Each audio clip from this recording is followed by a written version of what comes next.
ബജറ്റിലെ ഏറ്റവും ആകർഷകമായ ഘടകങ്ങൾ എന്തിനൊക്കെ വില കുറയും, എന്തിനൊക്കെ വില കൂടും എന്നത് തന്നെയാണ്. വ്യാപാരം ലളിതമാക്കാനും തർക്കങ്ങൾ ഒഴിവാക്കാനും ലക്ഷ്യമിട്ട് ധനമന്ത്രി പ്രഖ്യാപിച്ച കസ്റ്റംസ് ഡ്യൂട്ടി പരിഷ്കാരങ്ങൾ വിവിധ മേഖലകൾക്ക് ഗുണം ചെയ്യും എന്നാണ് പൊതുവെ വിലയിരുത്തപ്പെടുന്നത്.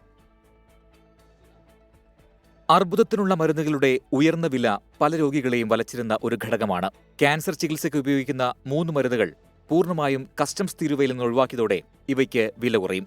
എക്സ്റേ ട്യൂബുകൾക്കും മെഷീനുകൾക്കും വില കുറയും. മൊബൈൽ ഫോൺ ഉൽപ്പാദനത്തിൽ രാജ്യം സ്വയം പര്യാപ്തത കൈവരിച്ചെന്ന വിലയിരുത്തലിൽ അടിസ്ഥാന കസ്റ്റംസ് തീരുവ കുറയ്ക്കാൻ ധനമന്ത്രി തയ്യാറായി.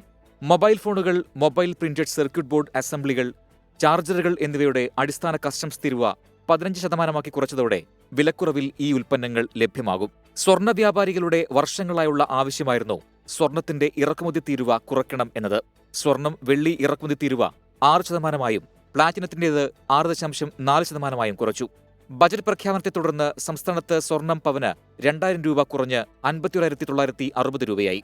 തീരുമാനം സ്വർണ്ണക്കള്ളക്കടത്ത് കുറയ്ക്കുമെന്നും വിലയിരുത്തലുണ്ട്. ചെമ്മീനും മീൻതീറ്റയ്ക്കും തീരുവ 5% കുറച്ചത് വില കുറയാനും സമുദ്ര കയറ്റുമതി മേഖലയിൽ മത്സരക്ഷമത കൂട്ടാനും ഇടയാക്കും.